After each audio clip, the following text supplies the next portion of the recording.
Hey, what's happening? James Bostic here with Conservative Perspective, feeling very much like Hunter S. Thompson in that I have no idea what's going on here, not the slightest one. A lot of things have been happening. First off, before we get too far out,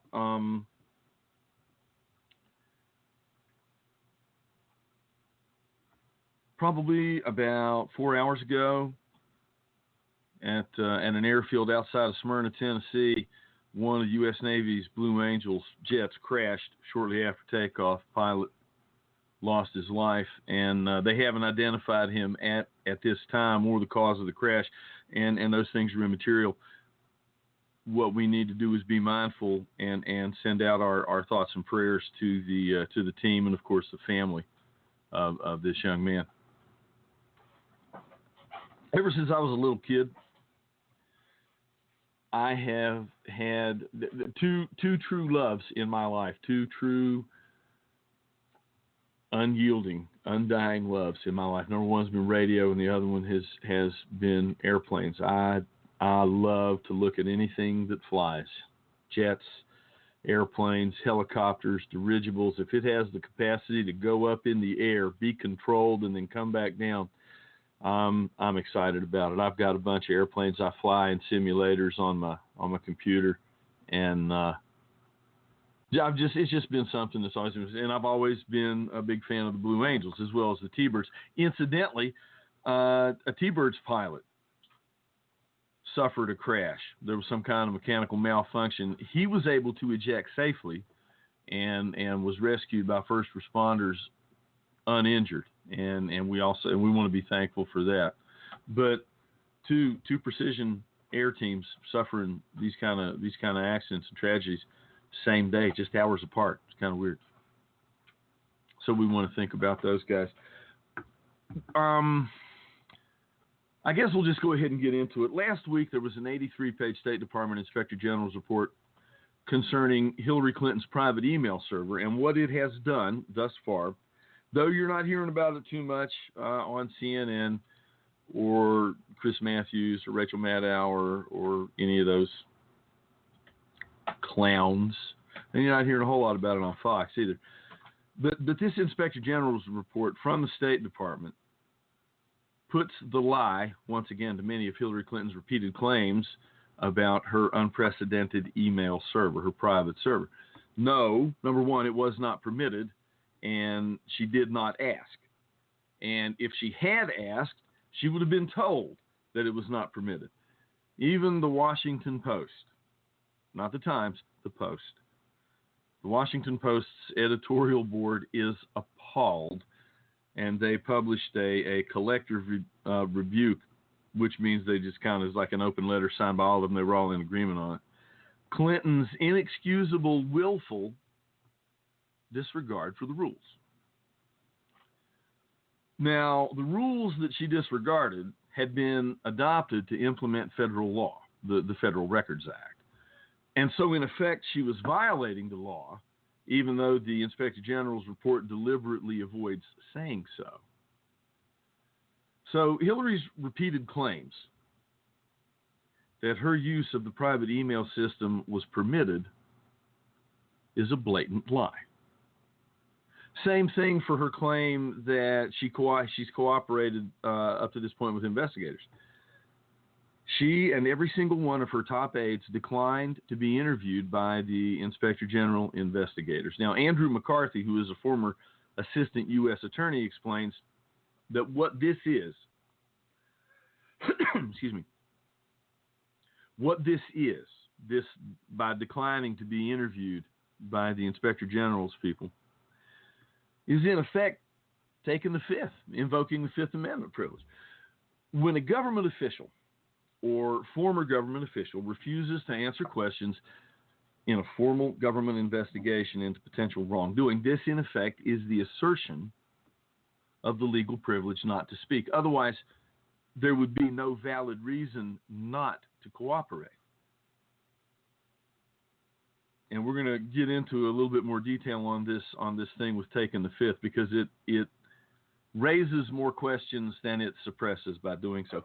So, what conceivable legal privilege would Secretary Clinton, Cheryl Mills, Jake Sullivan, Huma Abedin have that would allow them to refuse to answer investigators' questions? Well, there's only one privilege, legal privilege, and that is, of course, the Fifth Amendment. So, they are refusing to answer, and they are refusing to answer on the grounds that telling the truth is going to get them in trouble.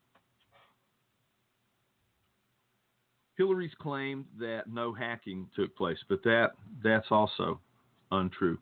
Steve Dinan at the Washington Times says that the Inspector General concluded in a report sent to Congress last Wednesday that says she failed to report hacking attempts and waved off warnings that she should switch to a more official email account.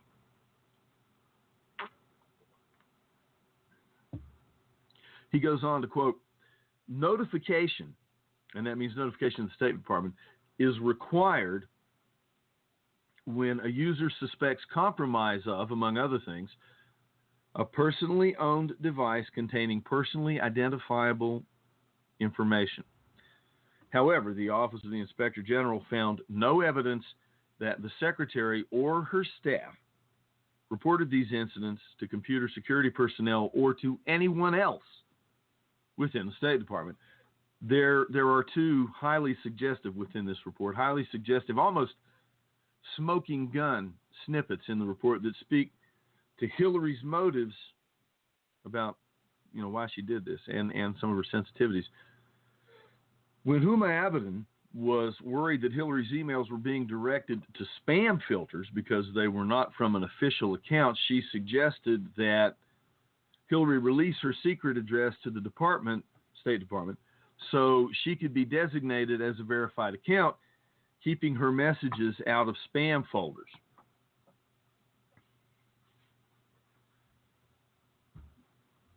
This clearly establishes that she set up the private email system in order to be able to conceal correspondence from the public, not, as she claimed, as a matter of convenience. Her claims that her personal emails were about Chelsea's wedding plans and yoga routines becomes laughable at this point.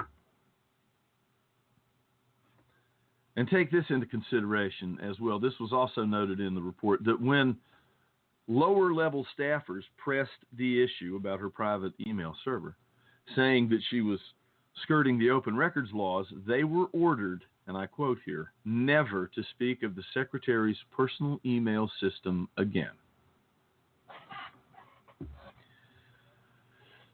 excuse me, we don't know who said this, of course, but almost certainly the FBI does. And the Hillary campaign has responded to this thus far in its customary fashion, and that is with the big lie. And according to the Hillary Clinton campaign's response to all this, what I've just read, these excerpts from the IG's report, they say this: the Inspector General documents just show how consistent her email practices were with those of other secretaries and senior officials at the State Department who also used personal email. Now, here's what's going on. It is true. We have a clip that kind of clears this up, but I want to share this with you right now. Basically, what's going on is the Hillary Clinton campaign, is relying upon the complexity of this matter, and it is pretty complex. We can get into the weeds really quick on this thing, and I don't want to do that too much. I don't really think we have to.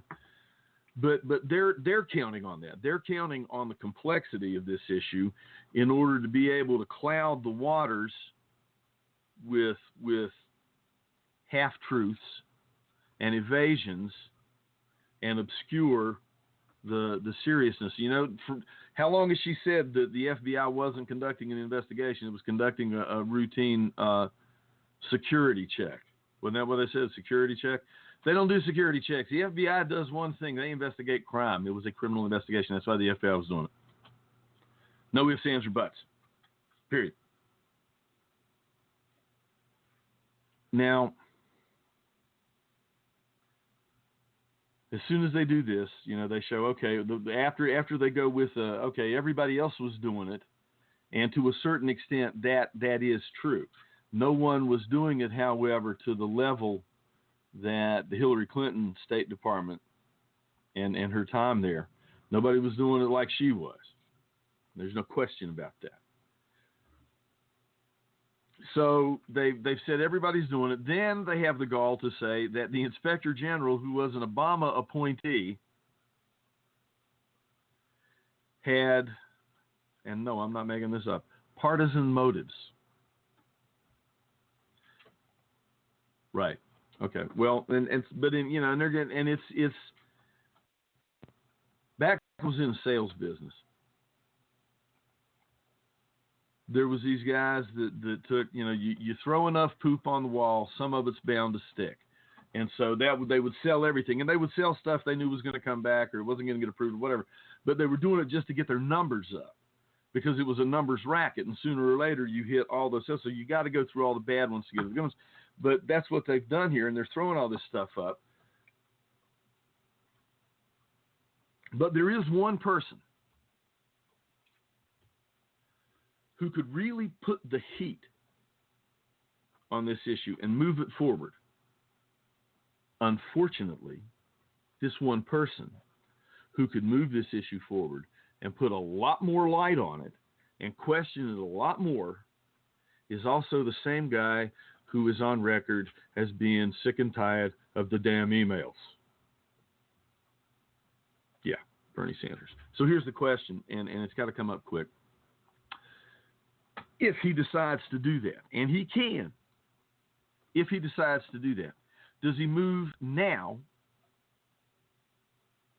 ahead of that very crucial California primary, which is coming up next Tuesday? Or does he wait for the FBI to do something? Now, the FBI has already interviewed some people, plus Judicial Watch in their lawsuit and depositions have interviewed some people too. Now, if Bernie Sanders was really serious about wanting this nomination, he would start turning the heat up now. He would do it now.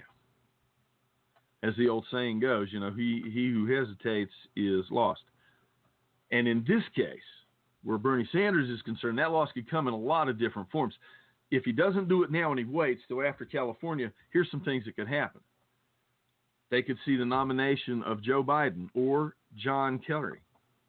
Or if she does get indicted, which I don't think the Lynch Justice Department is going to do that. I just don't think they will. They've gotten away with not doing any of this stuff so far. I think they're just going to double down, and they're going to say there's not enough evidence, or it's this, or it's that, or they've decided not to go forward with it this time. My prediction.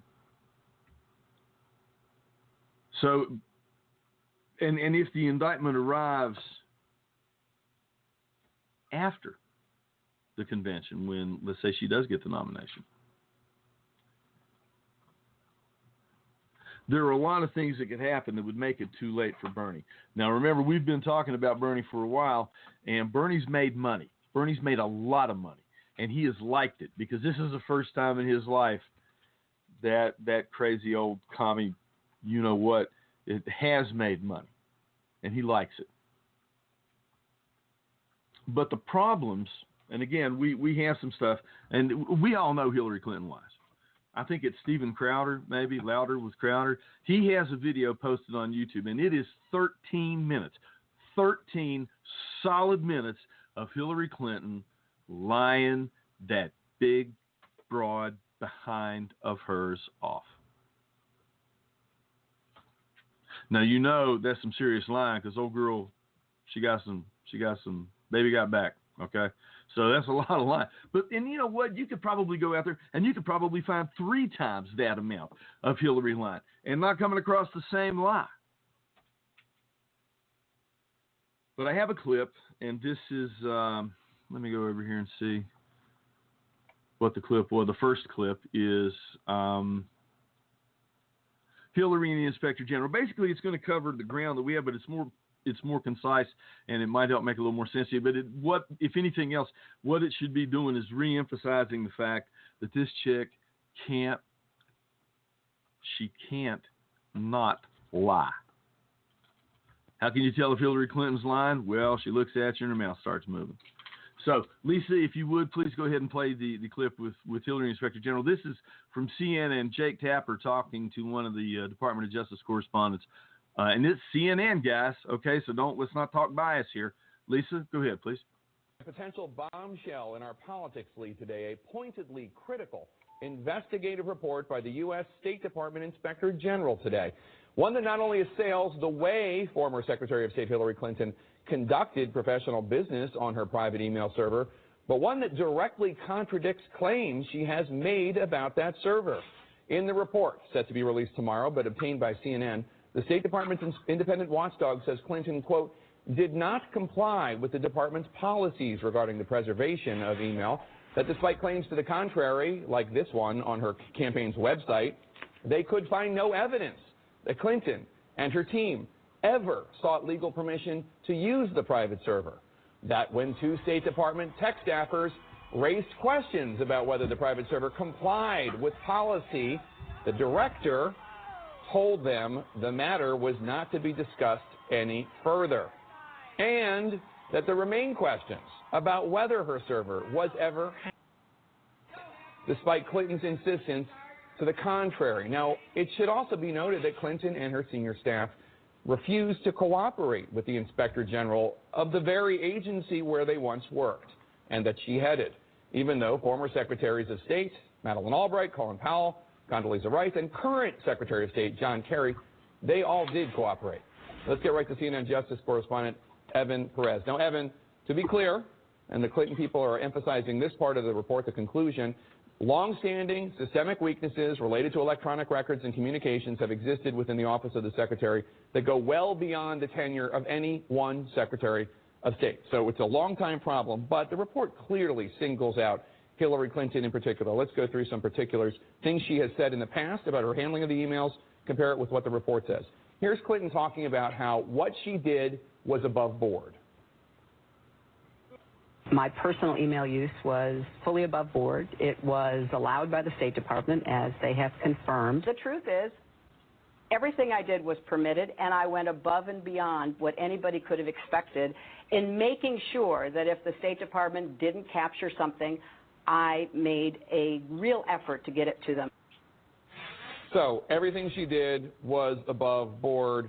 What does the Inspector General say? The Inspector General says that this was a clear violation of the rules that were in place when Secretary Clinton was in office, and it says there is no evidence that the Secretary requested or obtained guidance or approval to conduct official business via a personal email account on her private server. They checked with the General Counsel's office, they checked with security officials, and they could find nobody who approved of this. She also said that she turned over all the emails because one of the issues here is there's this regulation that you need to keep a record of all these emails. She didn't provide them to the State Department. So ultimately, she then says she later did. She turned over all of the emails. Take a look. After I left office, the State Department asked former secretaries of state for our assistance in providing copies of work-related emails from our personal accounts. I responded right away and provided all my emails that could possibly be work-related. We turned over everything that was work-related, every single thing. We turned over everything that was work-related, every single thing. What does the Inspector General say? Not everything. She turned over 55,000 pages, 30,000 emails, but the Inspector General report says, quote, no emails covering the first few months of Secretary Clinton's tenure, including from January through March or April of 2009, were turned over. And it should be noted that she didn't turn them over when she first left. It was only after these FOIA lawsuits, these Freedom of Information lawsuits that came forward that the State Department went to her and got this information. Now, a big issue, obviously, is the security. If she is transmitting information that is confidential or secret or classified, whether or not anybody could break into the server, any hackers. Take a listen to what she has said about the server security.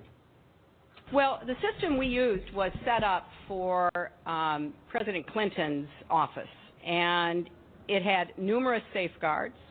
It was on property guarded by the Secret Service, and there were no security breaches. What does the report say? The report mentions a couple of times where she thought she was being hacked, and apparently one of her advisors wrote and said, we were attacked again, so I shut down the server for a few minutes. Essentially, they unplugged it to serve the problem. All right, so maybe they tried but didn't get in. Maybe she's parsing there in terms of successful attack. Lastly, is there anything in here, and this is very important, obviously, for the FBI investigation, that suggests that Clinton or any of her top aides or any of her aides violated not just policy, but law?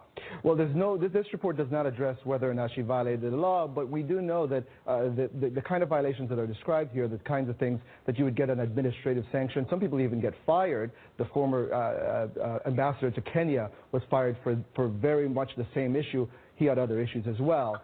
We do know that the FBI is still ongoing, their investigation is still ongoing, and we expect that she's going to be interviewed in the next couple of weeks. All right, Evan. Okay.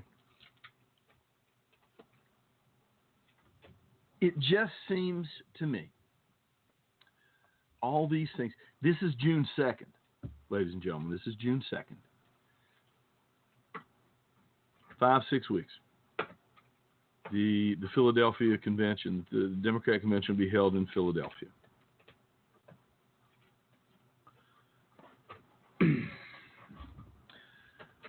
If we look at it honestly, Bernie Sanders has won almost as many primaries as Hillary Clinton.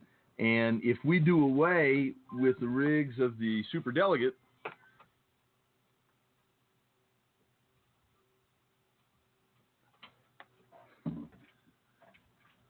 if we count the lies from the Keeper, you caught me, man. I was reading your text while I was trying to keep my train of thought. Robert Kilpatrick, good friend of this show and a wonderful, wonderful man, just texted me because we were talking about the lies, Louder with Crowder. You can go to YouTube. Hillary Clinton lies for 13 minutes and find it. Yeah, Keith, we will never get finished counting if we're honest about it, Keeper, because that's all she's done is lie. But back to daggone you. All right, back to what we were talking about, though. Official Watch has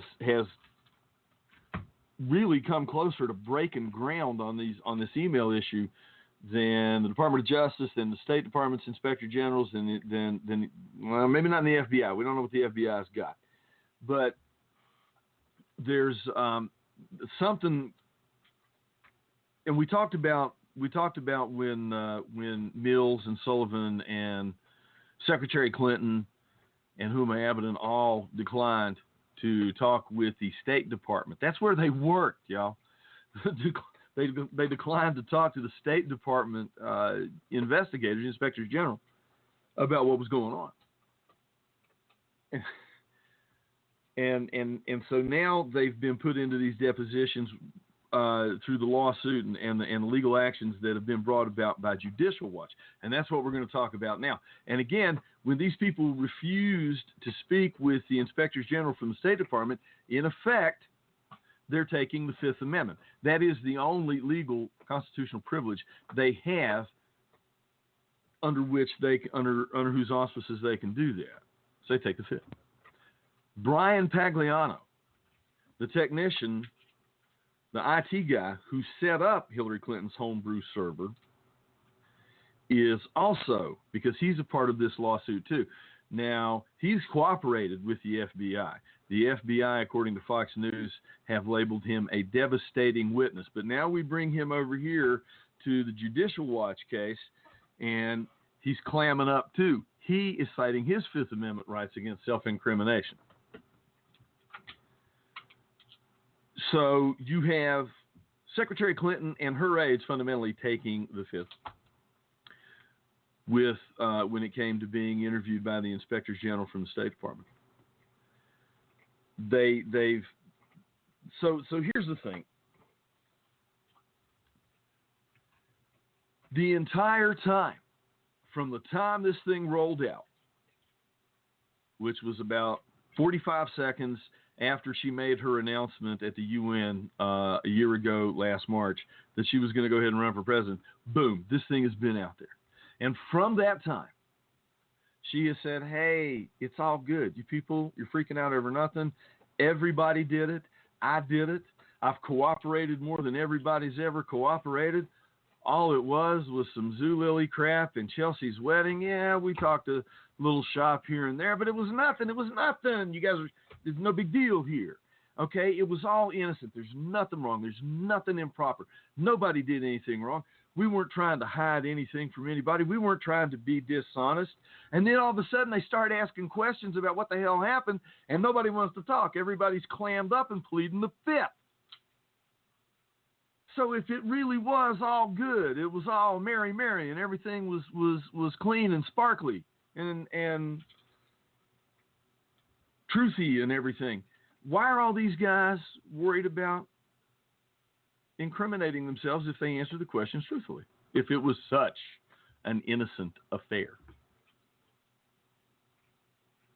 So not only did Pagliano take the Fifth, but his lawyers also asked the judge to prevent the plaintiff in the lawsuit, which of course we talked about Judicial Watch, from even recording the deposition. In other words, he doesn't want to see, Pagliano does not want to see online video of himself dip, dodge, dive, ducking, and dodging. We'll shout out to Vince Vaughn there from Dodgeball. Okay.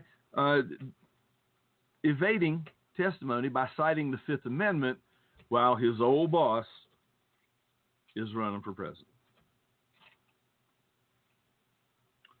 Politico reports that the judge in this case, a man by the name of Judge Emmett Sullivan, and if you don't know who he is, look him up, because he is a man of integrity and he is a man Americans should be familiar with. He's already ruled that the video of the session could be kept under seal, but Pagliano's lawyers argued that Judicial Watch could move to unseal the materials, or there could be a data breach that puts them on the internet despite the judge's order. Now, that's kind of ironic, considering that Hillary Clinton's unprotected email server put all kinds of crap out there on the internet. Too bad she wasn't worried about those data breaches. When she was sending all that classified stuff, she ordered her aides to copy and paste from the secure State Department system. And the thunder rolls. I don't know if you guys could hear that little thunder in the background there. It's okay, baby. It's all right. I have an Australian Shepherd, Dixie. She's a blue merle, and she gets a little nervous on the thunder. So anyway, maybe it's just going to pass on through. So not only does the guy plead the Fifth, he doesn't want even to see, he don't want any video or audio out there showing him, like I said, dip, dodge, dive, ducking, and dodging, and trying to plead the Fifth. Tom Fitton, who is the Judicial Watch president, said that the judge's seal should adequately address concerns about the possible abuse of the video. He said there are always credibility issues that are raised by any assertion of the Fifth Amendment. This video, we believe, will be helpful to Judge Sullivan in assessing the witness's demeanor when he is asserting the Fifth Amendment and in response to the other questions. Fitton also told CNN, asserting the Fifth Amendment in a civil procedure like this has its implications, which we're going to have to grapple with as best we can. Now, that is not to say that Pagliano has clammed up completely. Fox News reports that after he cut an immunity deal with the Justice Department last fall, he became, as we have said many, many times here on this program, what a source in the intelligence community has described as a devastating witness. However, Fox noted that Pagliano has also repeatedly told congressional committees that he would invoke the Fifth Amendment to avoid testifying against Clinton, despite both polite requests and congressional subpoenas. Also, during her deposition in the Judicial Watch suit last week, Clinton aide Cheryl Mills, who had an account on the secret server, repeatedly objected to questions about Pagliano's role. Cheryl Mills, who is a lawyer, one of Hillary Clinton's lawyers, went in there with 7 lawyers. 1, 2, 3, 4, 5, 6, 7. 7 lawyers. And all of them told her not to answer any questions about the email, and especially about Brian Pagliano. Now, if you stop and think, 7 lawyers, guys, that is a lot of legal juice and muscle to direct against basically what are a set of simple questions whose answers, we pretty much know. They're pretty much self-evident. Just to keep these answers off court documents, especially when there supposedly isn't the faintest whiff of illegality about what Clinton did. Not a smidgen. But despite this absolutely smidgen-free operation with this server, nobody wants to tell the truth about it because they're afraid if they do, they're going to get in trouble. Okay, tell you what, we're going to take a little break right now. When we come back, we're going to move on to something else. It's just some things I wanted to share with you. Ladies and gentlemen, you are listening to A Conservative's Perspective, and you are doing it here on the Patriot Nation Radio Network. We'll be right back.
And we are back with the Conservatives' Perspective here on Patriot Nation Radio Network. I don't know if I missed it yesterday, and if I did, we gotta apologize on that one. Yesterday was, as you heard me mention him earlier in the show, our good friend Robert Kilpatrick's birthday. And happy birthday. Belated. I meant to post something on the page, dude, and I might have, and I'm not aware that I did because we're down to those last critical hours of school, and I'm freaking out. And I meant to say something, so if I didn't, I hope if you're listening, this makes up for it. Happy birthday, man! I hope you had a terrific day. I want to talk about Donald Trump, but I don't exactly want to talk about Donald Trump per se. What I want to talk about is this phenomenon, around Donald Trump, and that the whole never Trump, never ever Trump, and I'm going to talk about that. Well, over Memorial Day weekend, just a couple days ago, Bill Kristol, big conservative poobah, basically doubled down, and this is an article that was written by David Horowitz, who is a remarkably sharp fellow, and we have a clip of David Horowitz to accompany this article here. Over Memorial Day weekend, Bill Kristol doubled down basically on his betrayal of this country with a pair of tweets. And here's the first one. Just a heads up, over this holiday weekend, there will be an independent candidate, an impressive one, with a strong team and a real chance. Those accused of, this is the second one, those accused of betraying the GOP by opposing Trump can take heart from Patrick Henry 251 years ago today. If this be treason, make the most of it. This fatuous invocation of an American patriot to justify betrayal basically typifies the arrogant disregard for political realities shared by all of those involved in a defection that could produce even greater disasters than the Obama era's 400,000 deaths by jihad and 20 million refugees across the Middle East. About a week earlier, a Never Trump diatribe appeared in National Review, Kristol's magazine, written by a fellow named Charles Murray, and to summarize why Trump is unfit outside the normal parameters to be president, Murray cited these words by New York Times columnist David Brooks, longtime Clinton cat. Excuse me. Donald Trump is epically unprepared to be president. He has no realistic policies, no advisors, no capacity to learn. His vast narcissism makes him a closed fortress. He doesn't know what he doesn't know, and he's uninterested in finding out. He insults the office Abraham Lincoln once occupied by running for it with less preparation than most of us would undertake to buy a sofa. He is a childish man running for a job that requires maturity. He is an insecure, boasting little boy whose desires were somehow arrested at the age of 12.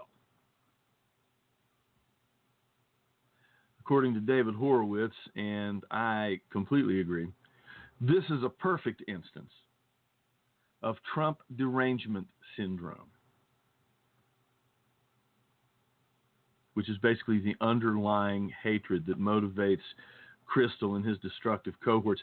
Dismissing Trump as an ignoramus and a stunted 12-year-old is the stuff of schoolyard put-downs. It's not a serious critique of someone, to be fair, with Trump's considerable achievements. Yet, this is typical of Trump's diehard opponents on the right.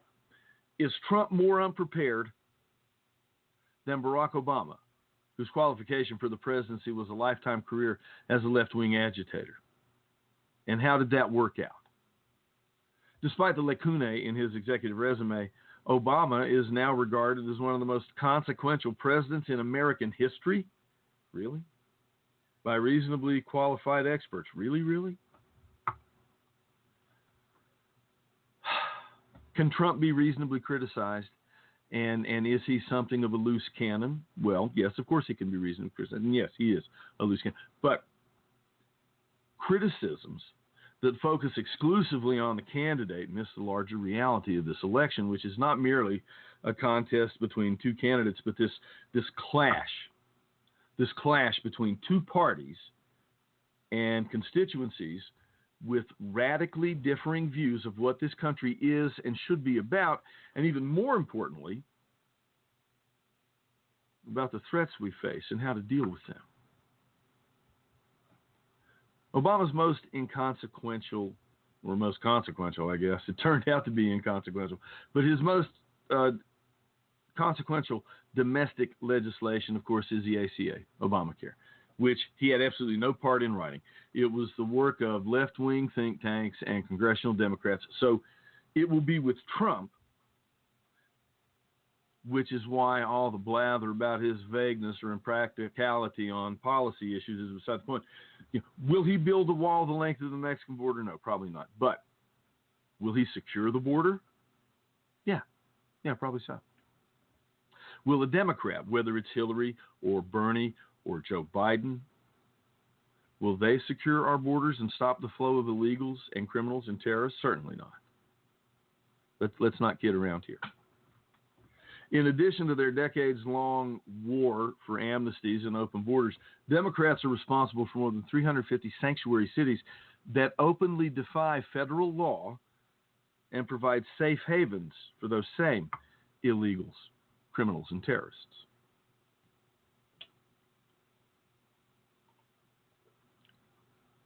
Open borders, sanctuary cities, importing unvetted Muslim refugees from the Middle East are basically the tip of the iceberg in assessing the threat that the Democrat Party and its candidate, whoever it is, pose to America's national security.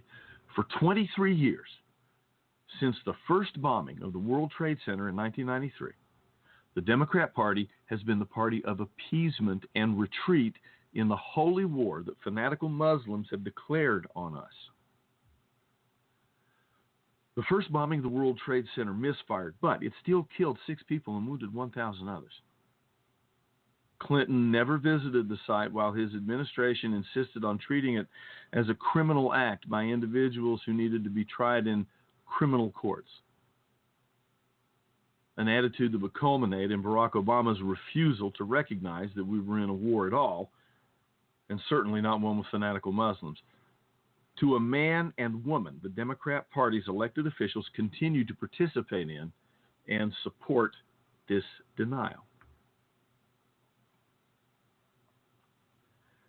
Following the first World Trade Center bombing, there were 3 more devastating attacks on American assets by al-Qaeda during the Clinton administration, with no response and no change of mind towards the nature of the threat.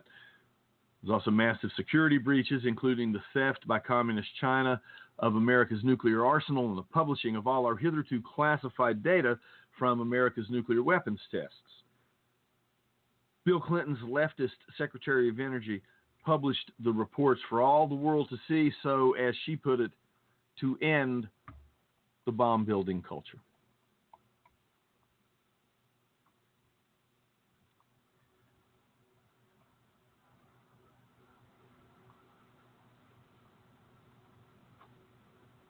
What I think I want to do right now, and David Horowitz offers the best,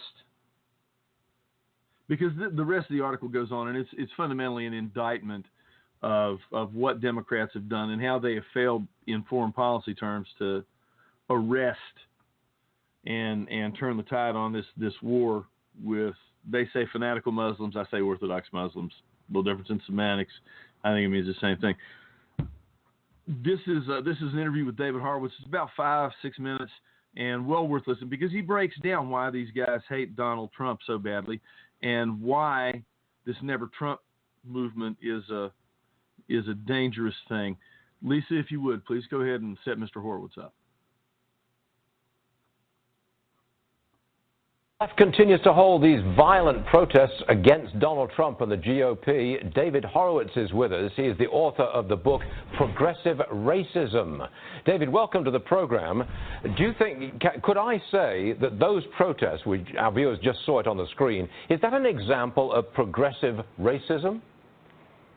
Yeah, it's an example of American fascism is what it is. These are not new. These mobs occupying Wall Street was similar.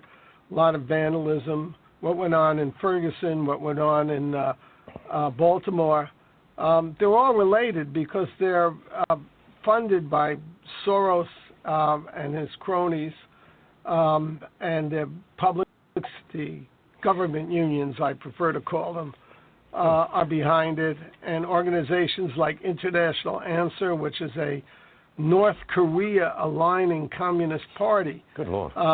These demonstrators, the rioters, I hate that people shouldn't call it protests, where they obviously are there to stop a speaker from speaking and threaten violence and cause violence. On this program yesterday, David, we had a congressman, and this has been repeated by a senator, that sort of equated those protests with the failure of Donald Trump to condemn some people in the Ku Klux Klan who were supporting Trump.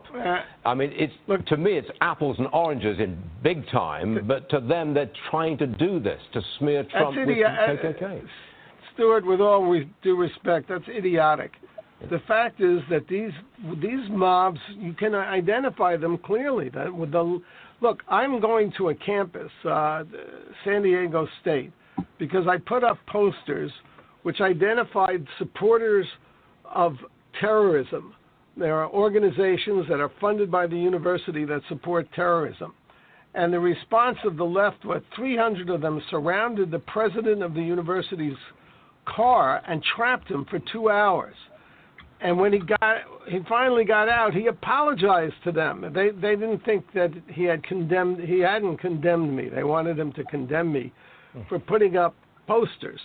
Now, not one of those students was disciplined.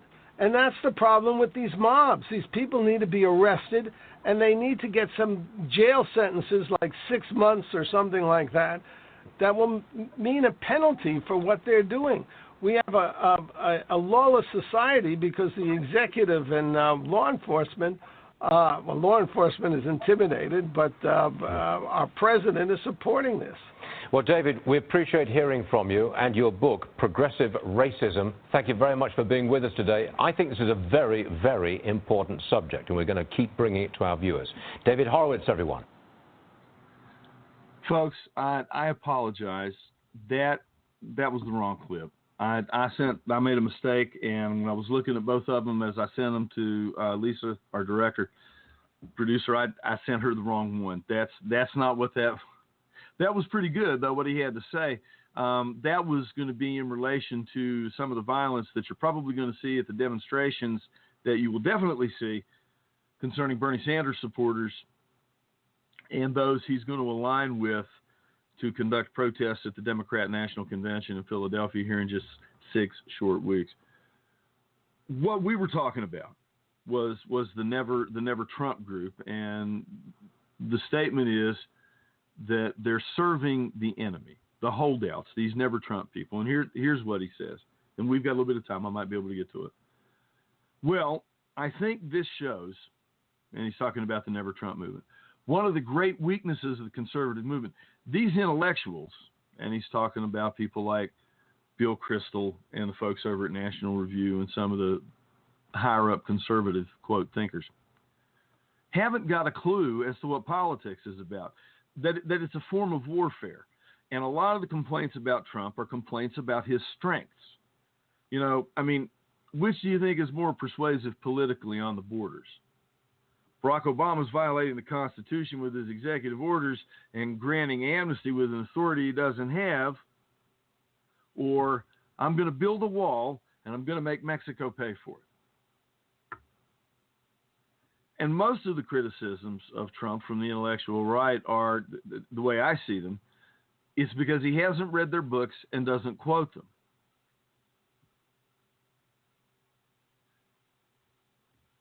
What does being a constitutional conservative mean? I understand what it means. Constitutional conservatives understand what it means because they've read a lot. But what does the ordinary American, people like us, who's on the Jesse Waters World shows. What do they know about the Constitution? What does it mean to them to say a constitutional conservative, constitutional principles? Well, it doesn't mean a hell of a lot, and that's why I think that Trump has his great appeal is standing up and fighting. Republicans don't fight, they just roll over. And that's absolutely true. Ryan, Paul Ryan, John Boehner, Mitch McConnell.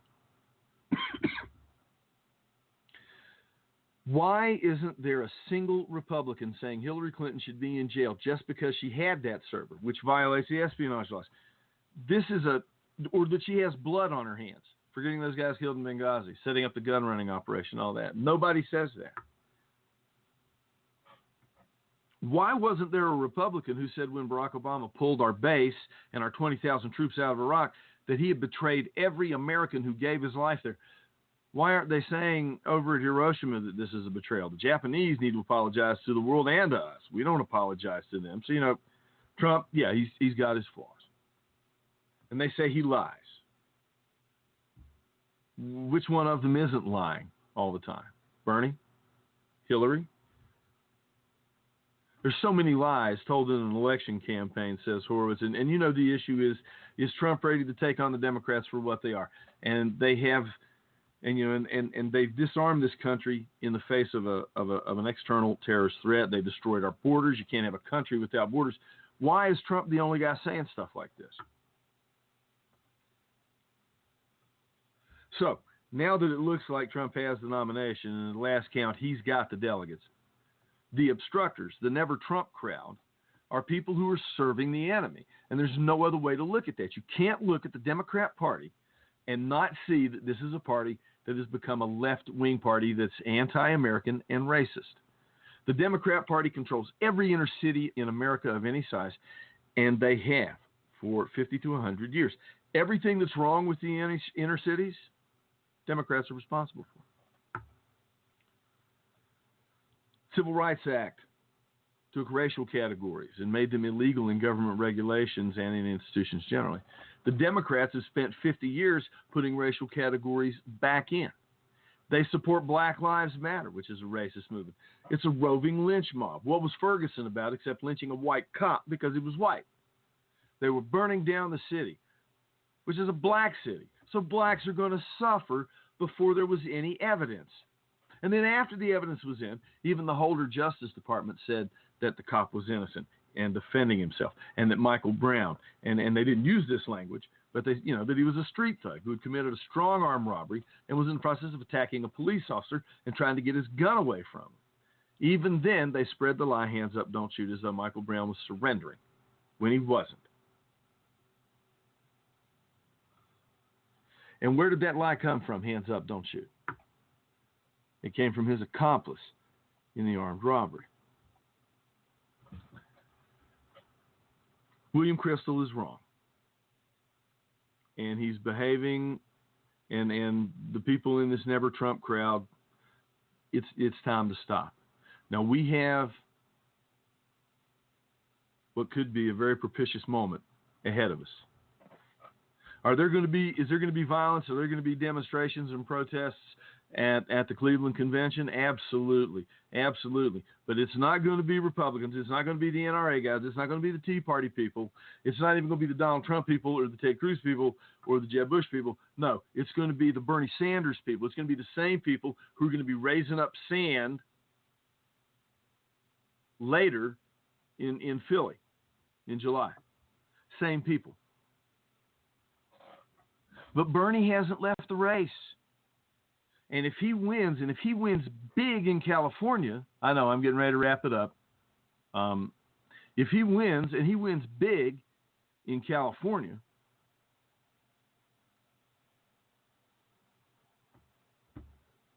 maybe there's a case. Maybe there's a case. Again, invoking the Fifth raises more questions and demands more questions than it will suppress, and it's going to hurt them.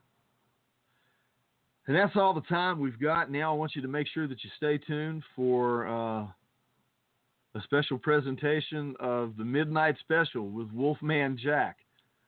starring Dave Bray. No, I'm just kidding. It's going to be our man Mark Hoffman. He's running rough tonight. He's had laryngitis for the last couple of days, and it's hurt him. But he has Dave Bray on tonight, Patriotic rock star Dave Bray, talking about what's going to be going on with Dave and his music. We've got some new stuff coming in on that, so you're not going to want to miss it. I'm not going to be missing it. And I guess that's all the time we've got.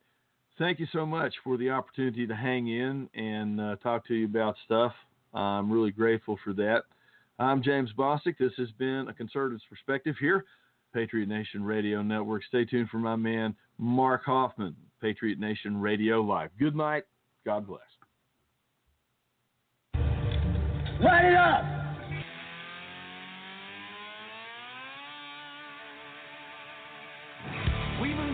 Liberty for All 3% presents Liberty Tree Expo 2016, June 17th, 18th, and 19th. 3 days of fun, amazing speakers, informative classes, great food, and camping family fun. Liberty and freedom are constantly being taken. It's time for patriots across America to stand up. Liberty Tree Expo 2016 in Yakima, Washington. Check lfa3.org for more details. Liberty Tree Expo 2016, lfa3.org, libertyforall3.org. We fish the waters and we hunt the lands. We forge the deal with our own two hands. With what we've got, we do the best we can. We're Americans. From the snowy passes to the desert sun, the dogs and the horses and the trucks and the guns, mothers and daughters and fathers and sons. We're Americans. We make up America, and it's amazing America, oh, yeah. Home of the brave in America. We're an amazing America.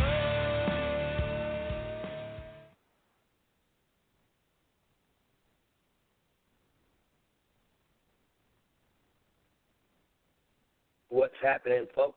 The pride and joy of 2 p.m. America. Oh, glory. It's time Check to take it it out. back, my fellow patriots. I'm Mark Hoffman, host of Patriot Nation Radio, and I am going to participate in the Take Back America Challenge. And remember this, folks, these colors don't run. This is my Take Back America Challenge. My name's Lisa, and I've accepted the Take Back America Challenge. These colors don't run. So I, Jonathan Wolf DeVere, take the Take Back America Challenge, and I encourage everybody to do it. I'm Denise Freeman. I'm Ruth Taylor. I'm Darlene Bond. This is the Take Back America Challenge, and these colors don't run. I pledge allegiance to the flag of the United States of America, and to the republic for which it stands, one nation, under God, indivisible, with liberty and justice for all. And there it is. Let's take it back, folks. These colors need to live on. Let's not let it go down the drain. God bless America. Tune in to Patriot Nation Radio, www.blogtalkradio.com/Patriot Nation. Peace. God bless America.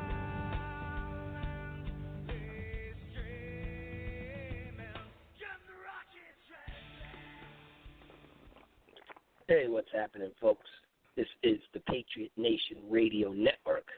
I'm your host, Mark Hoffman, also known this evening as Wolfman Jack, as I have lost my voice due to a horrific bout of laryngitis due to a horrible cough.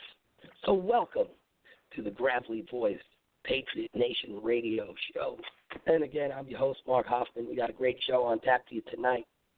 We have the one and only most patriotic lead singer in America today, and very well possibly the most patriotic singer in America, in the world, Mr. Dave Bray. What's happening, Dave? Welcome to the show. Hey, Mark, how you doing, man? And yeah, it's great to hear the new Wolfman Jack voice. It sounds great, man. Keep up the good work. Bringing back the oldies, ladies and gentlemen. Stick around. We're going to play some Beach Boys and some James Brown, and we're going to go way back to 1957, play some Fat Domino. Stick around, ladies and gentlemen. Wolfman Jack will be right back. Playing it. Right on, man. Well, instead, you're spinning some good old-fashioned patriotic rock music. I'd love to hear that. Yeah, thanks for having me on. I appreciate you having Dave Bray on tonight. It's a good thing to be here. I'm glad to be a part of the Patriot Nation Radio. Absolutely. And It's great to always have you. You're always welcome here at Patriot Nation Radio, as you know. And if your wife's listening, hello, Becky. It's nice to talk to you and chat with you on the Facebook pages. I've heard the new song, Dave, and it's really a great tribute to the men in blue who give their all and have given their all in the service and the protection of our people of this country. And it's called Last Call. It's called Last Call. And obviously we know what inspired the song, but then it came out pretty quick after, what transpired earlier this year. Was this going to be possibly a song for another band we won't mention at this time? And if so, they have missed out, brother, because it's awesome. Well, Last Call was an idea I came up with. I never knew about when they at a funeral or like the last day when an officer is passed, and they actually go and the dispatch will close basically down the radio air for emergency only, and then she will call the badge number, or he will call the badge number from dispatch, and obviously there's never an answer because that brave soul has passed away in the line of duty. I was awestruck the first time I heard one, and it really caught me in a way that was profound, and I felt like something needed to be done or to recognize that. And just that memorial alone is amazing, and it says a lot about the law enforcement officers, the LEOs, and how much they care for one another. But I wanted to create an answer to that last call, and that's what the song is about. Basically, it's about an officer who's gone down in the line of duty, and he's given his all. And, when they do reach out for the last call, he answers back, and these are his words, tell my wife I love her, tell my kids I'll be watching over them through it all, and, tell my brothers and sisters in blue to hold their heads high and hold the blue line. And it's one of those songs, man, that, it wrote itself in a way. And the video that was put together with Lesmo was really good, too. Lesmo is a media watchdog group that keeps track of what the media is reporting on police, because in this day and age, media is just brutalizing the law enforcement sort of persona. They're looked at as stormtroopers, and these are just men and women. These are peace officers. And one thing a lot of people don't know, I know a lot of cops, in and out of uniform. They're all very straightforward and good people. Deep down inside, they are very human, just like you and I, who don't, and don't serve. But on a different level, they don't choose the laws they uphold. And much like anybody that goes to work and does a job, they don't choose what portions of that job to do and what portions not to do. They have to do the entire job, no matter how much they like it, or how much a janitor likes it. He's got to scrub the toilets as well as do the mirrors. It's part of the job. They don't. It's not about the fact that they can pick and choose what laws they uphold, but they have to uphold the ones that are put in place by our representatives. And our representatives are the people that we put in office, and the same people that are out there with their signs are the same people that are putting lunatics in office. So here's the wake up call, people. Don't come down on the men and women in blue for doing their job. Come down on your representatives for passing these BS laws, and get involved in your political on a local level. And fix what the problem is. Fix the problems in our laws today. Get involved in your local politics and get moving. Get moving in America. Become a citizen. A citizen doesn't mean you sit back and collect a paycheck from the government. A citizen means you are a part of the government, a part of the citizenry, a part of the voting and voicing public. And that's what I think the song says moreover than anything else. And if people want to hear it, because I know they do, please go to Dave Bray USA. Right now on Facebook, that's DAVEBRAY USA on Facebook. It's I think a post down. It's gotten over 50,000 views in just like 2 days or something like that. It's really done well, and it's an amazing. We love you, Dave. It's an amazing video. We love your voice. We love your music, man. And if you don't mind, I'm going to play Last Call real quick. You mind if I play that real fast? Do it up, man. Ladies and gentlemen, the new single from our favorite patriotic rocker, Dave Bray. This is Last Call.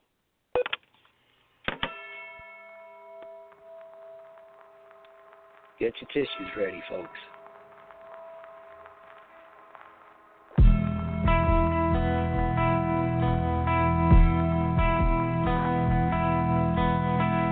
Man down, I'm bleeding now.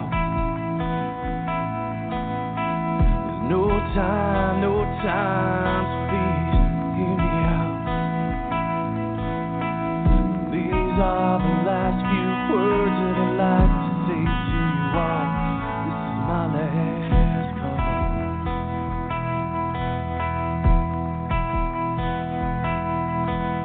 Tell my wife I love her and that I won't be home tonight. Thank her for those long, hard years that we tried to get it right.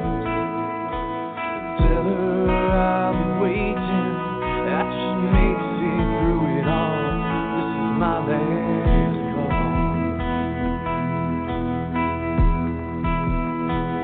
But ask her to forgive me.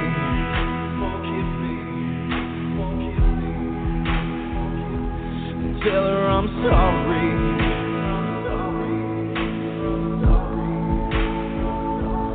That I can't be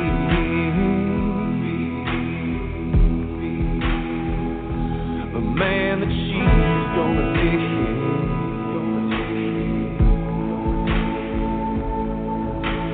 Tell her I'll be waiting where the winter meets the fall. This is my last call.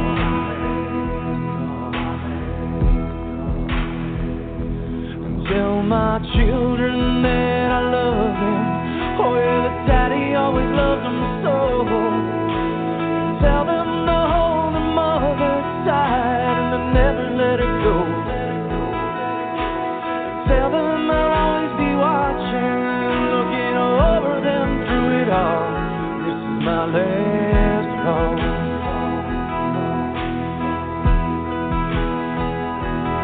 Tell him to fight for me.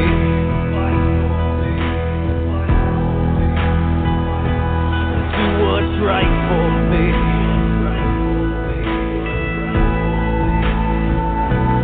Choose the light for me. But don't ever forget me.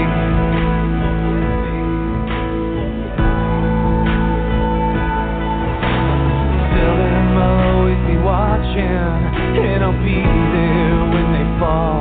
This is my last call.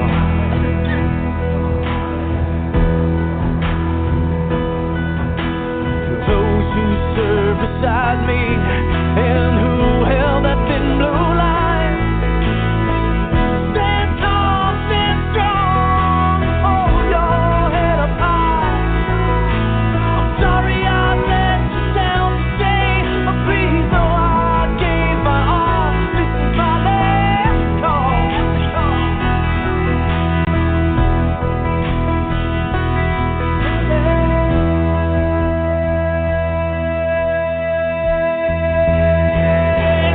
Raise your glass for me.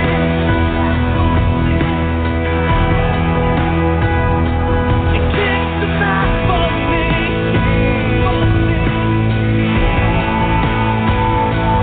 Ring a bell for me.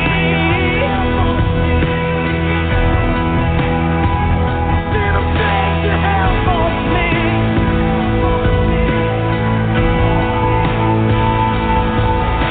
I tried to think I saved a few good lives, but I couldn't save them all. This is my last call.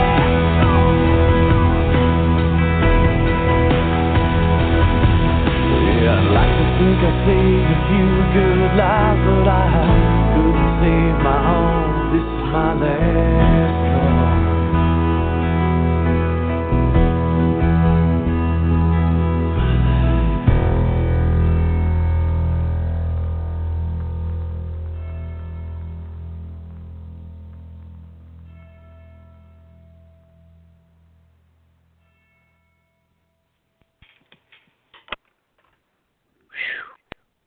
Folks, every day in America, a police officer is gunned down at the hands of a criminal. Quick moment of silence for those who gave all in the service of their community.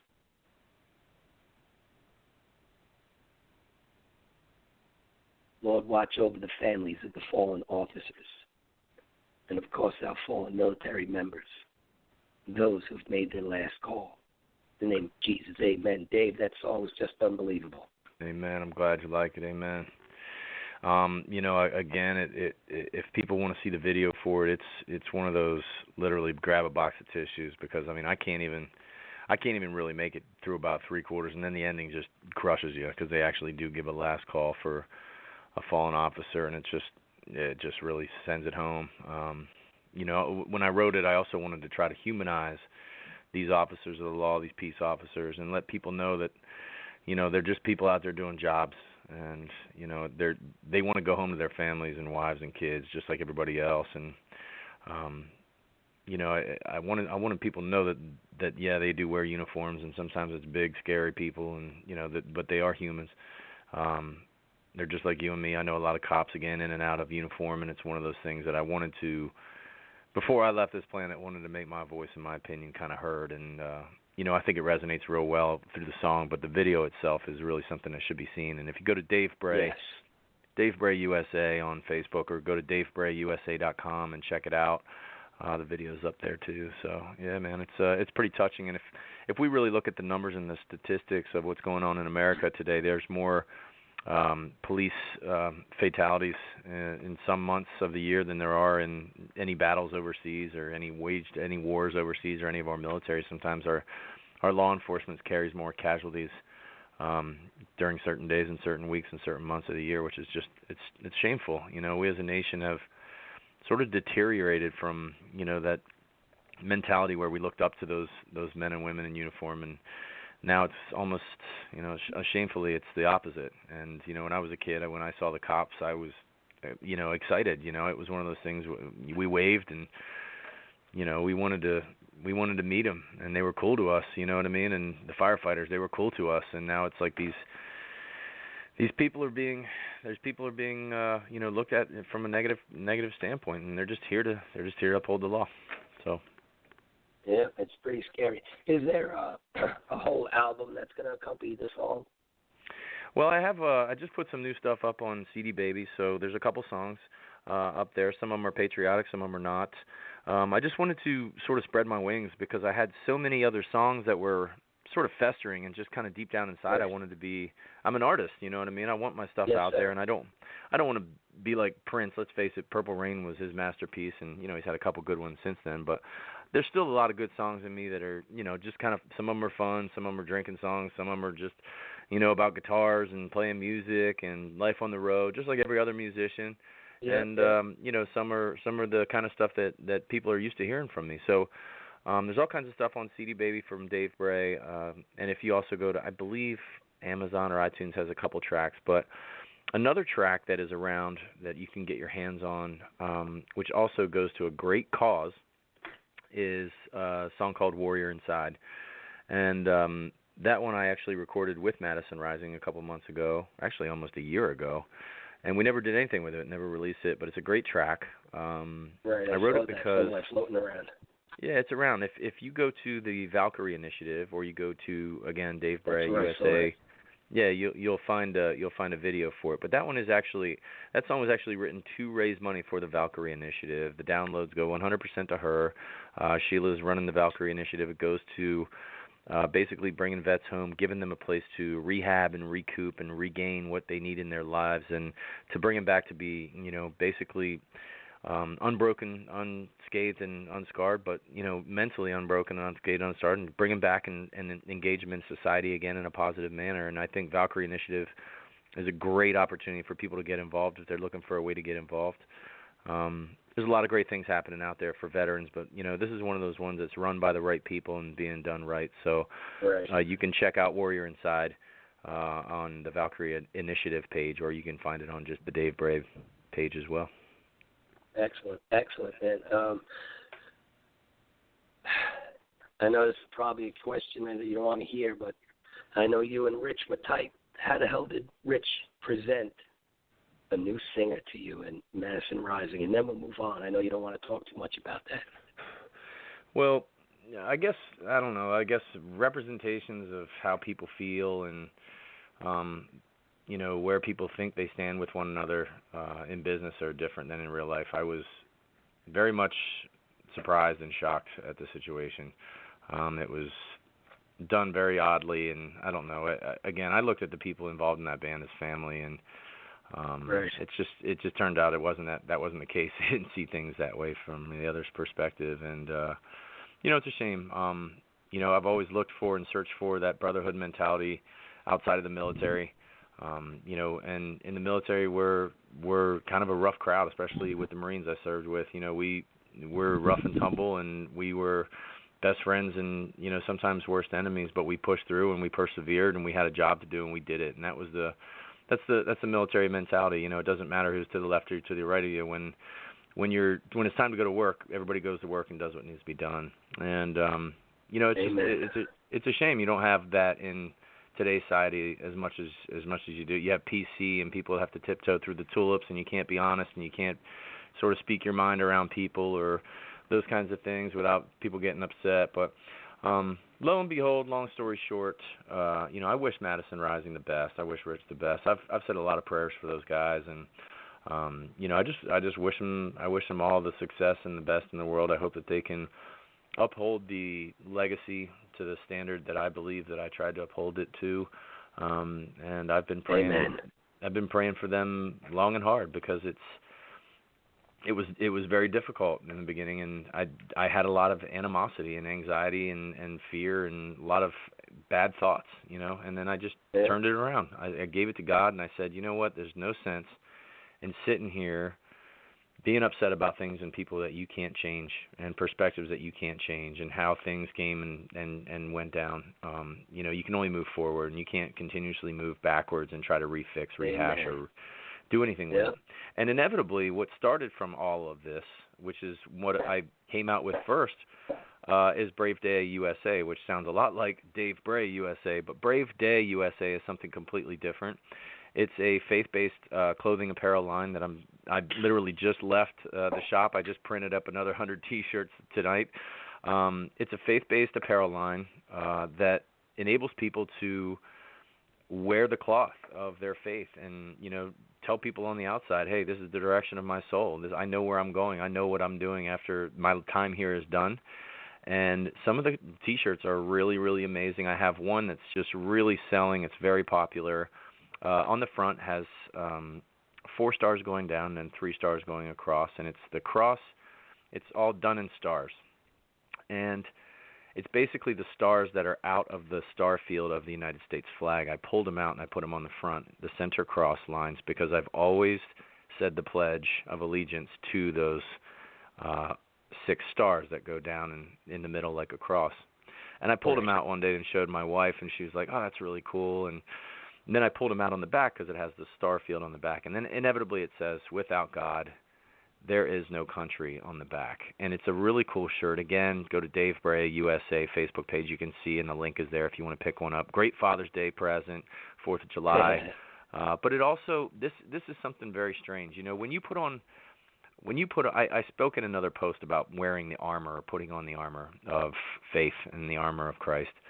And when you wear, I wrote this other thing. When I was a kid, I played a lot of football, and then ended up playing sports, in football in school. And when you put on that helmet and those shoulder pads, brother, you feel invincible. And then you go out and you take the gridiron with your brothers who all know their jobs, and you feel like warriors, man. You feel like you're totally invincible. And then after high school, I went directly into the military.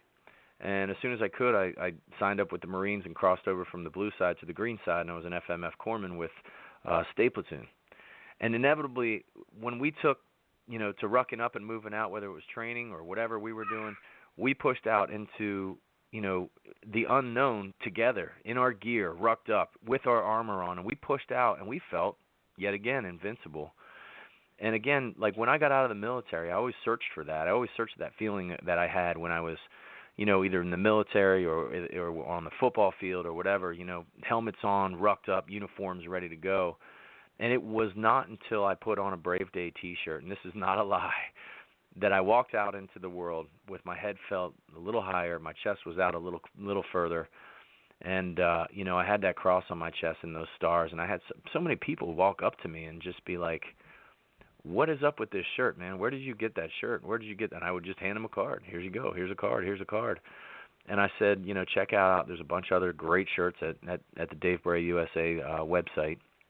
But inevitably, people buy them, and then they write back, and I get the same thing. They said, as soon as I put this shirt on, I felt like a different person because I was no longer representing me. I was representing a higher power. I'm a direct representation, a direct soldier of Christ. I'm a direct warrior in faith.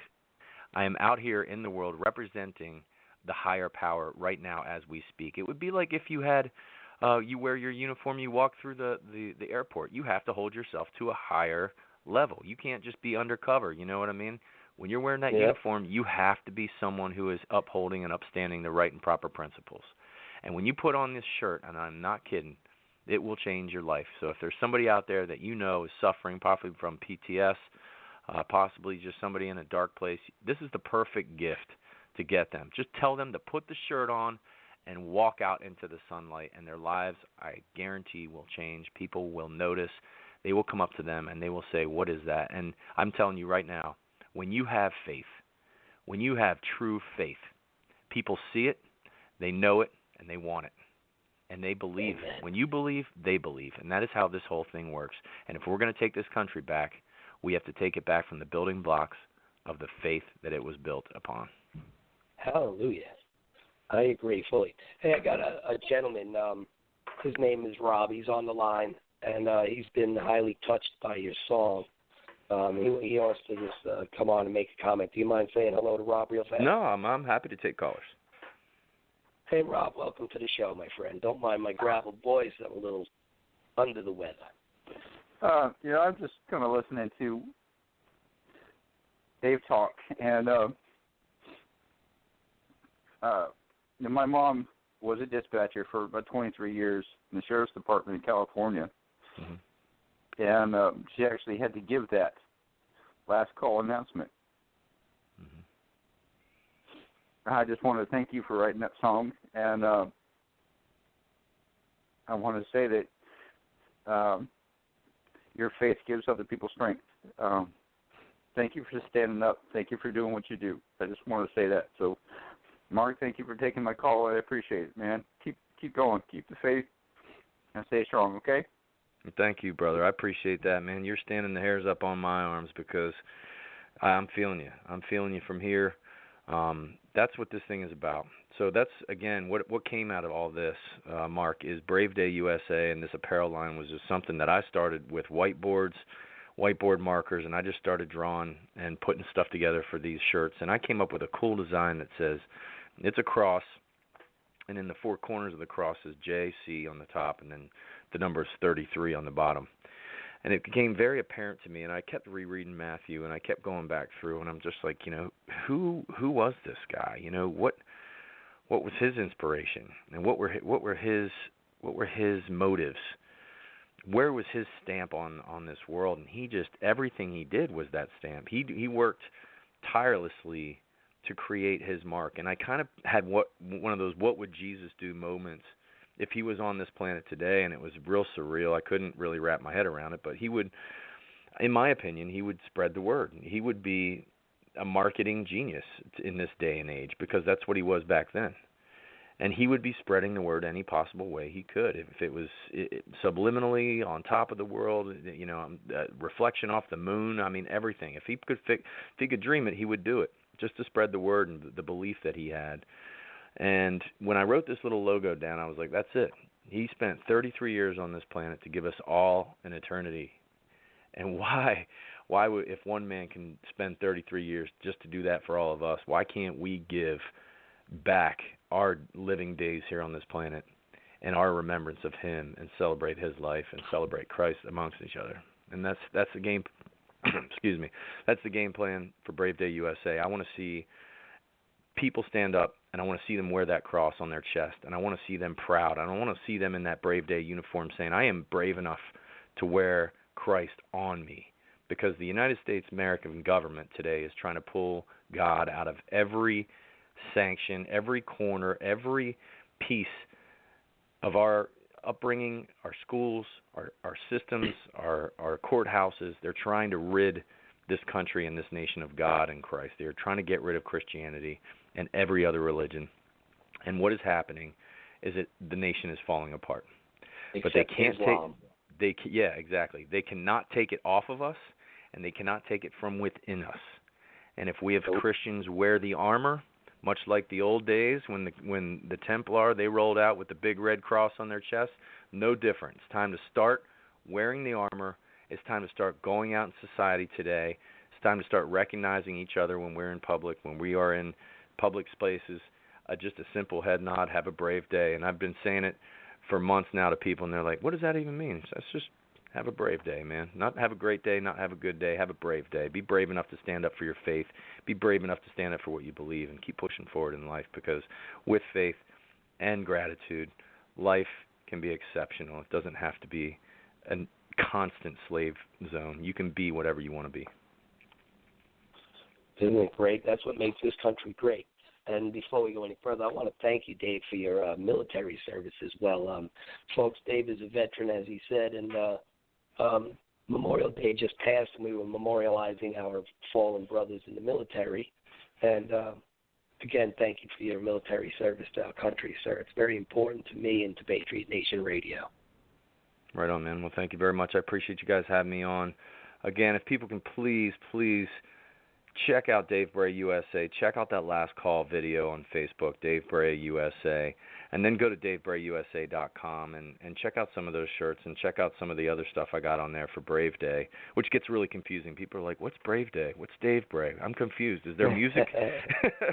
I'm like, it's everything, man. It's everything that it's my crazy life all wrapped into all of it. I'm just trying to put out anything positive that I possibly can, and if it brings people light, brings people hope, puts a smile on a face, even for 5 minutes listening to a song, or makes people feel something and gets them emotional for 5 minutes during a song, that's what it's all about. Wake up and feel it, man. Wake up and feel the spirit that's in the air, and be brave enough to take on any day, no matter what.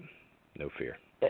And you playing any more shows? I saw you played a couple shows. You're down in Texas and stuff. You playing any more shows around? Yeah, I went to Texas. We're going to be at Keystone Harley-Davidson Saturday the 11th. We're just going out and just kind of hanging out, supporting what's going on out there. They're doing another veterans kind of ride thing, Military Appreciation Day out at Keystone Harley-Davidson. That's in Pennsylvania. I've just been going out and picking up a guitar and playing, because what I've found out is it's very strange. A lot of people that used to see me in the band, they're like, Dave, where was this before? Why didn't you do this during your shows? Why didn't you step up and like just pick up a guitar and just play some of your stuff, man? Because they're like, I can hear your voice. I can hear more emotion in your voice. I can hear more tone and reflection. And I can hear so much more without all the background noise. We never, some of the words we didn't even know because we couldn't hear what you were saying because the band was so loud or whatever. It's just changed. Things evolve. Things move. Sometimes they grow, and sometimes they shrink back down just to make sure. It's the ebb and flow of life, and, this is kind of a reseeding time for me. I'm really trying to reseed my family and regroup with my family and be a part of their lives as much as I can. I'm trying to reseed the people out there who may have known me from the past to let them know who I am now today as a changed person. I'm a man walking in faith. I'm trying to reseed my music and just to be open and take off any chains or any boxes and get rid of the walls and just open up just as an artist, as a musician. And it doesn't all have to be one direction, one message all the time. It can be other things. Music is 360 degrees. It doesn't matter. It's one of those things that just keeps going around. It's cyclical. It goes forever.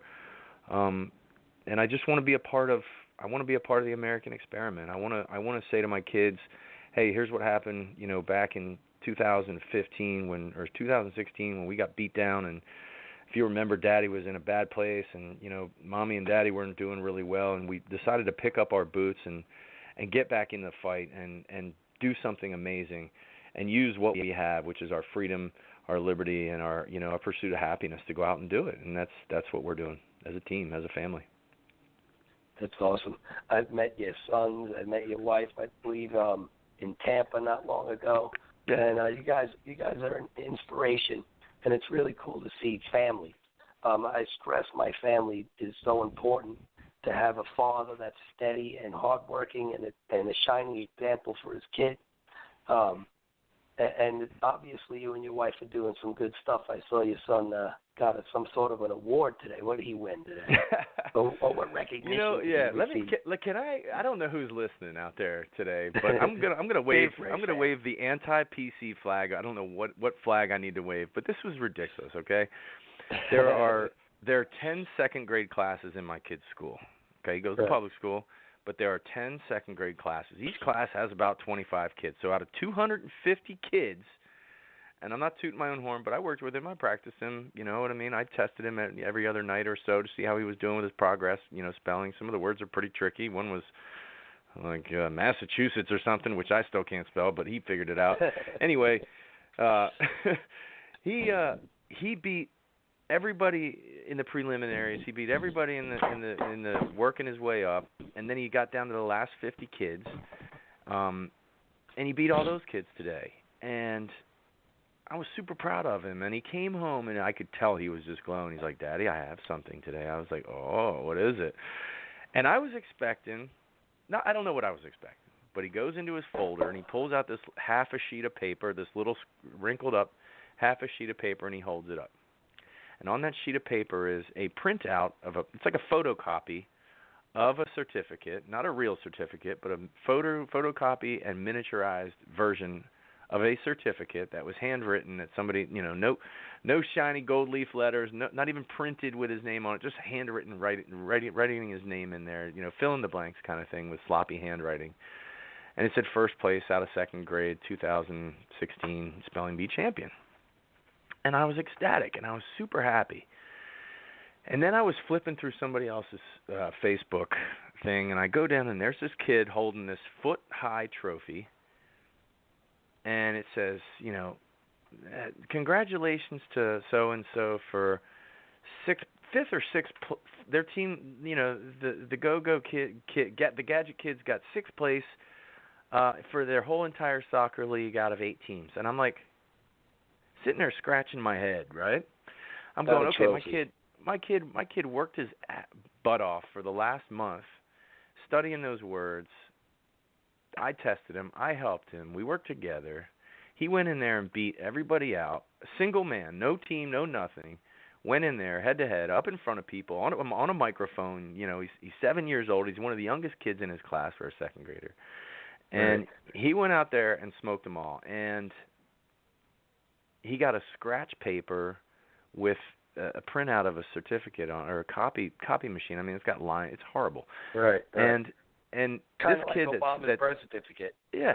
This kid, this kid probably sits on the sidelines, picks at the clovers. The coaches, you constantly tell him, whatever. You got 7th place, and you're walking out with this giant trophy. And I'm looking at what's wrong with society. What is wrong with our country today? And I'm trying to figure it out, just like everybody else. Hey, I got a trophy once not long ago. I was in a bowling league, and our team came in last place, and I got a trophy, a horse's ass trophy. Yeah, there you go. Right. But do you see where the PC police, they're the soccer moms are so worried about little Timmy and getting his trophy, and I think it's starting to phase out a little bit. I think people are starting to wake up. They're like, you know what? Let's get rid of the snacks. Let's get rid of the trophies. How about the kids just show up and play some daggone hardcore soccer? Or how about they just show up and play the sport? You know what I mean? We're all super worried about picture night and extracurricular activities and what jerseys, and then we got to buy the T-shirts and the boosters and the sandwiches, and then we got to buy the candy, and after the candy we got to do, and at the end of it, it's all for this daggone 7th place trophy. And don't forget, you got to participate in a couple of car washes too.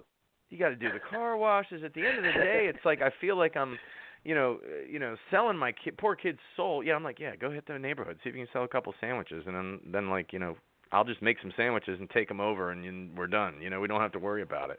But anyway, long story short is I just looked at that today, and it just hit me. And I'm not a Debbie Downer. The kid did awesome. I'm super proud of him.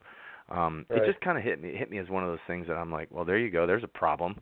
Here we are, the educational system. This kid just beat out his entire grade, and he gets something that you just hand wrote his name on, and nothing special. But little Timmy, 7th place for the Gadget Kids. They get they get a daggone 1.5 foot tall trophy. But whatever. I'm done complaining about that. Anyway, with that, I am going to get off. I have some things I have to do yet tonight. Got to put the kids down, get things done for around here. Got to finish up. Big day tomorrow. I'd like to invite one more time at your listenership. Please support me and my family and our mission in faith. Please go to DaveBrayUSA.com. Check out the little shop button. You'll see a lot of great T-shirts in there. We got a cool red. We got a lot of cool stuff in there. Another one we did was our JC33 shirt, which says Prayer Warrior on the back of it. It's another one that just makes you feel so good when you walk out there in the public and you're wearing your uniform of faith, and you're showing the world where your soul's heading after this whole debacle's over and done with. And people look at you different. People come up to you, they engage you, they talk to you. It will change how the world sees you, but it'll also change how you see the world. And I hope that. And it is our job as Christians to evangelize the word of the Lord anyway. That's what we're doing. All you got to do is all you have to do. I made it super easy. All you got to do is wear a T-shirt. Yeah, and then people go will evangelize. People will come up to you and pray with you. It's very strange. I love it though. It's great. It's a new America. Trust me. It can change it. It can help. All right. So one favor from you, Dave. Can we get a sound bite? This is Dave Bray, and you're listening to the Patriot Nation Radio Network. That would be awesome. Man. Before you go. Tell me when you're ready. I'm ready. Hey, what's up, everybody? This is Dave Bray, America's favorite patriotic rocker, and you are listening to Patriot Nation Radio Network. Awesome. Thank you so much, sir. God bless you and your family, and we're looking forward to seeing you come through the Tampa Bay area. Absolutely, man. Soon. Thank you very much for having me on. It's always a blessing, and send my blessings to everyone out there. I hope your voice gets better, boss. And next up, we're going to listen to. We got Richie Valens. We're gonna listen to some old classic rock and roll. Right on, man. Jack.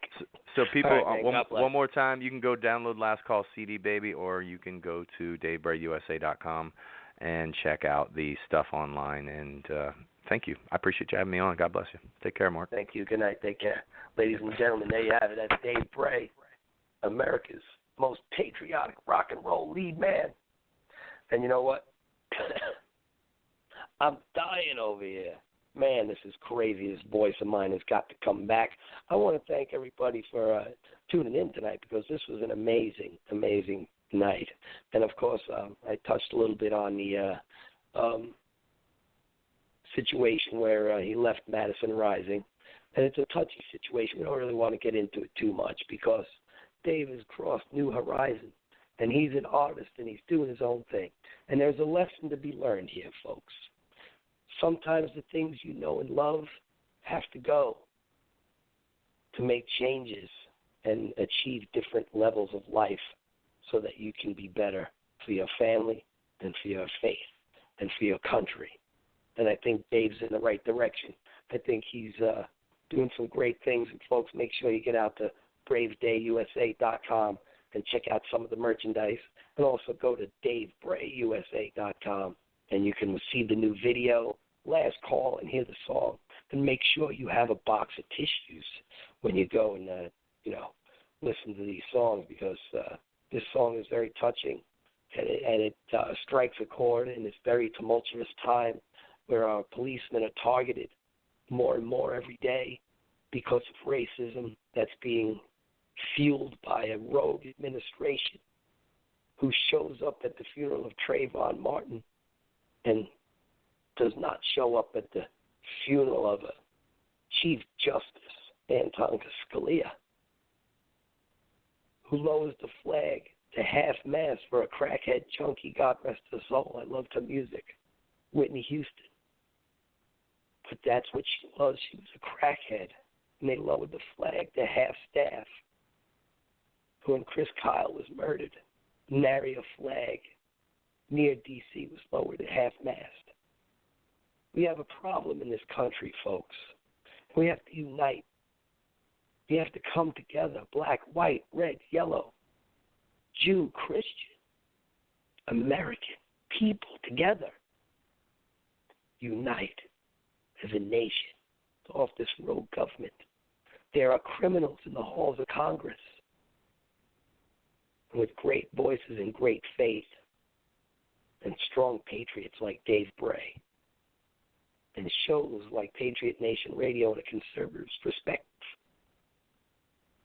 we can spread the word of unity and peace, come together and save this country. Because without the people, there is no country. Just a bunch of rich, fat cats with a bunch of subjects that they're whipping into slavery. These folks no longer represent us. We elect them into office and they go and do what they want. They don't care what you think or feel. Every law they pass is to their benefit one way or the other and to your detriment. Whether it be the red light traffic camera laws in your local community, to the civil rights violations of patriots who stand for the Constitution are now political prisoners. Meanwhile, hoodlums and criminals and illegal immigrants attack American citizens, spit on us in our homelands, in our faces, attack police, kill our children. And veterans live under bridges, addicted, trying to kill the pain of PTSD. We have a problem in this country, folks, and it's up to us to fix it. Because these folks that are rioting outside Trump rallies are not being deemed terrorists, yet everything they do is a terroristic act, destroying public property, attacking people, throwing eggs, fighting with people, disrupting people's First Amendment rights to express how they feel. It's up to you, folks. It's up to me. It's up to the Patriot Nation Radio Network and all the other alternative media outlets out there to keep pushing forward and spreading truth, even if they come knocking and dragging our asses to federal penitentiaries, to speak in our mind, because we will be an example. And people will stand behind us. So even if it means they kick in your door and they drag you away kicking and screaming as an alternative media person because you love America and the Constitution and the freedoms our forefathers gave to us with their great foresight, then so be it.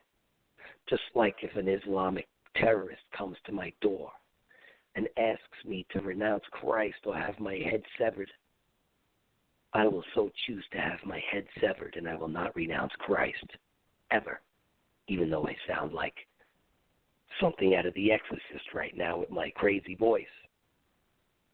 I will never renounce my faith.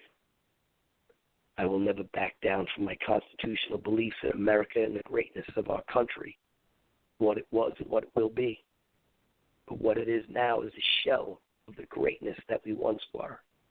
The poor men and women of World War II generation, the greatest generation of our time, have to sit back and watch this. I am embarrassed to be part of this, to see a World War II veteran and have him see what is happening to this country.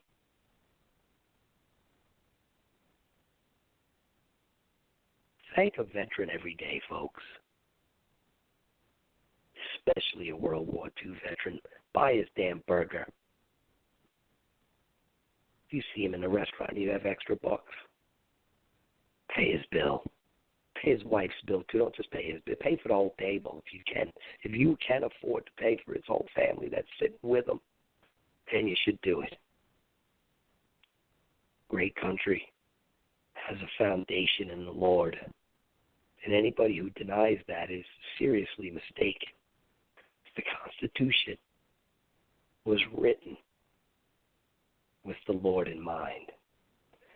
Our forefathers had great faith in the Lord Jesus. You can take down the Ten Commandments. You can take the Bibles out of the schools. You can do it all. And like Dave said, you can't take it off our backs if we're wearing it, and you can't take it out of our hearts. You can strip me naked and beat me, tie me to a stake and burn me. but Christ is in my heart. Can't take it away from me.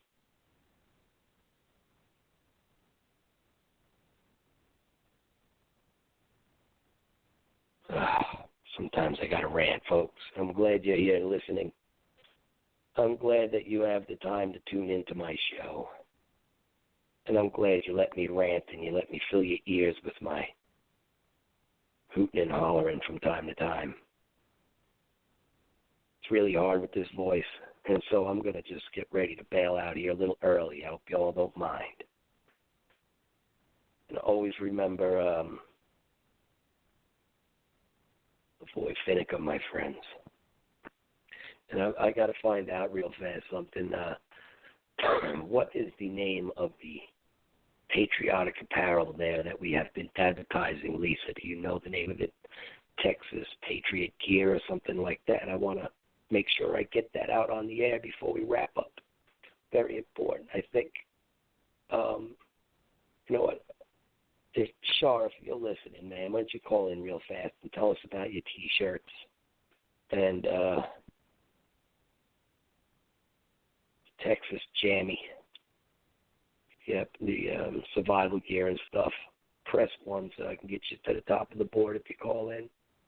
Be very gratified if you could do that. In the meantime, ladies and gentlemen, I'm going to get the name of that, and we're going to tell you about it. Listen to this. This is the Ballad of Lavoy Finicum. This is not the Ballad of Lavoy Finicum. It won't let me play it. Try one more time. Lisa, could you play the Ballad of Lavoy Finicum for me? What's up, everybody? This is Jordan Page. In light of the recent events in Oregon, I just wrote a song that I want to share with you. This is called The Ballad of Lavoy Finicum. Subtext, Cowboys Stand for Freedom.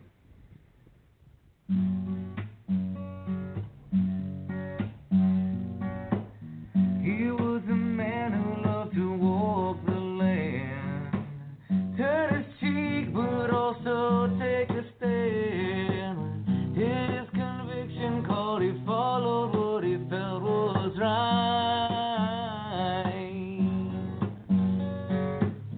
Well, there's no telling just what time will bring. You can live for nothing or for everything, but when the pushes come to shove and tell me, will you find? I'm only talking about a cowboy stand for freedom. I'm just talking about a name carved in a stone. A friend and brother to anyone. He's riding off into the setting sun to ride on cowboy. He's heading home.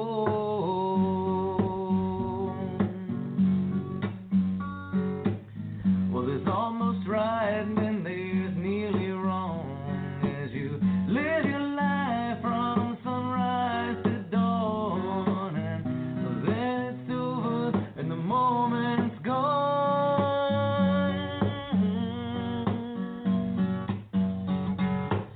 You can testify to things unseen, but the world is blind, can't see a thing.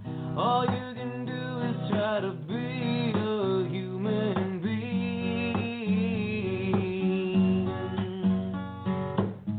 I'm only talking about a cowboy stand for freedom. I'm just talking about a name carved in a stone.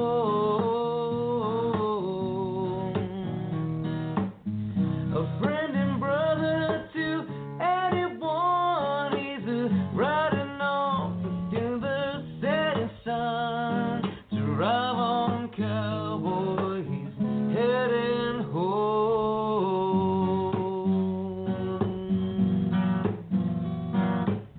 I know not what course other men may take,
carry on.